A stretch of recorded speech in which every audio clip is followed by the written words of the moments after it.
protect Ukraine use armed automated design carry nuclear warhead.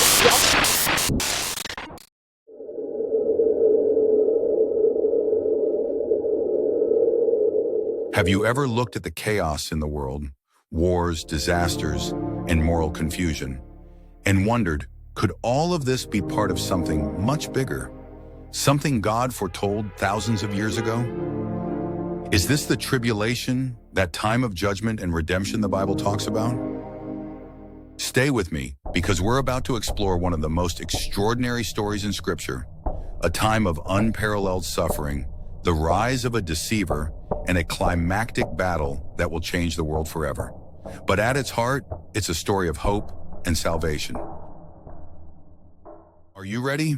Let's uncover God's plan together. The Bible often talks about tribulation as suffering or hardship, something everyone experiences. Jesus himself said in John chapter 16, verse 33, "In the world you will have tribulation, but take heart. I have overcome the world."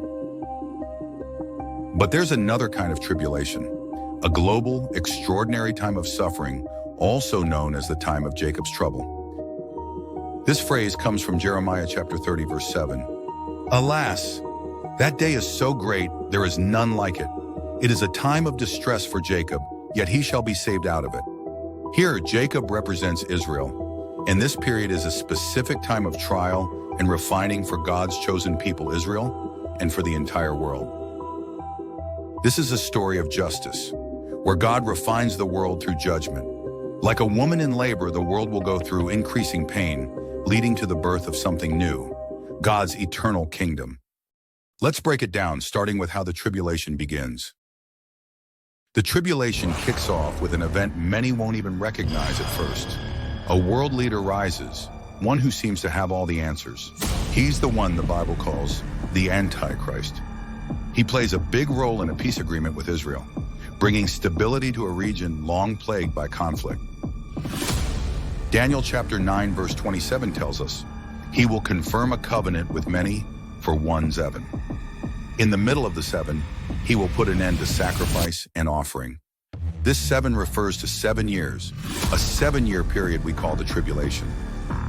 At first, the world breathes a sigh of relief, but Jesus warned us in Matthew chapter 24, verses 4 to 5, "Watch out that no one deceives you, for many will come in my name, claiming, 'I am the Messiah,' and will deceive many." The calm doesn't last long. Global tension grows, and we begin to see the events Jesus called the beginning of birth pains, wars, famines, earthquakes, and suffering that get worse over time.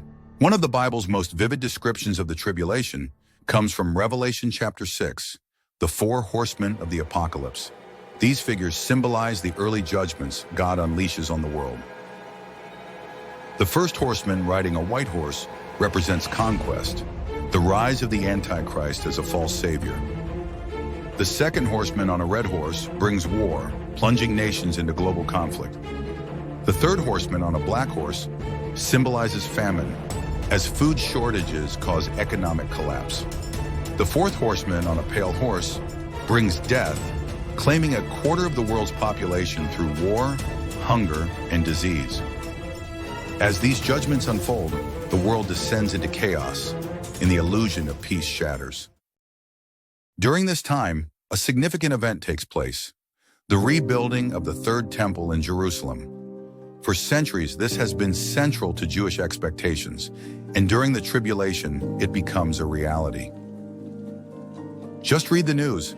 Lately, many are talking about the rebuilding of the Jewish temple in Jerusalem. But halfway through the 7 years, the Antichrist betrays his covenant. He enters the temple and commits what Daniel chapter 9, verse 27 calls the Abomination of Desolation, declaring himself to be God. Jesus warned about this moment in Matthew chapter 24, verses 15 and 16, saying, "When you see the abomination that causes desolation, let those who are in Judea flee to the mountains." This act triggers the Great Tribulation, the second half of the 7 years, which is equivalent to 1,260 days, as mentioned in the Bible. It will be a time of unparalleled suffering, described in Matthew chapter 24, verse 21. For then there will be great tribulation, such as has not been since the beginning of the world until this time. But something extraordinary happens not just on earth, but in heaven as well. Satan cast down to earth at this time, as mentioned in Revelation chapter 12, verses 7 to 9, empowers the Antichrist fully. A false prophet emerges, enforcing worship of the Antichrist and instituting the mark of the beast system, as foretold in Revelation 13, 11 to 18. This time is also known as Jacob's trouble, because Israel is at the center of these events and faces immense persecution together with those who faithfully follow Jesus Christ. But there is hope. Jeremiah chapter 30, verse 7 reminds us that although it's a time of distress, yet he shall be saved out of it. God protects a remnant of his people even in the darkest times. God's mercy shines through. Revelation 7 tells us about 144,000 people, 12,000 from each tribe of Israel, who are sealed and protected by God, will spread his message. These 144,000 are like spiritual warriors, boldly proclaiming the gospel in a world falling apart. Because of their testimony, Revelation 7 verse 9 describes a great multitude that no one could count from every nation, tribe, people, and language, who come to faith in Jesus. Even as the world faces judgment, God's grace is still at work, offering salvation to anyone who will believe. As the tribulation continues, God's judgments intensify. The book of Revelation describes the trumpet judgments and the bowl judgments, which bring catastrophic events. Hail and fire destroy much of the earth. The seas and rivers turn to blood.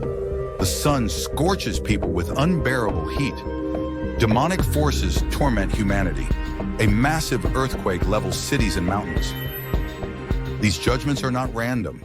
They reveal God's justice and call humanity to repentance. Sadly, many harden their hearts, refusing to turn back to him. As the tribulation nears its end, the world's focus shifts to the Valley of Megiddo, known as Armageddon. Revelation 16 verse 16 tells us, "Then they gathered the kings together to the place that in Hebrew is called Armageddon." This climactic battle pits the Antichrist and the armies of the world against God himself. But this isn't just a human conflict. It's the stage for Christ's triumphant return. Revelation chapter 19 verse 11 to 16 paints the scene. "I saw heaven standing open, and there before me was a white horse, whose rider is called Faithful and True. The armies of heaven were following him." And Zechariah 14 verse 3 to 4 adds more detail. "Then the Lord will go out and fight against those nations. On that day his feet will stand on the Mount of Olives." At Armageddon, Jesus utterly defeats the Antichrist and his armies, proving once and for all that he is King of Kings and Lord of Lords. So, are we living in the tribulation right now? The answer is, not yet, but the signs of its approach are everywhere. Like a woman in labor, the world's pains are growing stronger, pointing to the birth of God's eternal kingdom. And here's the good news. God is offering salvation now. Romans 10 verse 9 says, "If you declare with your mouth Jesus is Lord, and believe in your heart that God raised him from the dead, you will be saved." God's justice is real, but so is his grace. He's calling you to turn to him today before the birth pains grow stronger.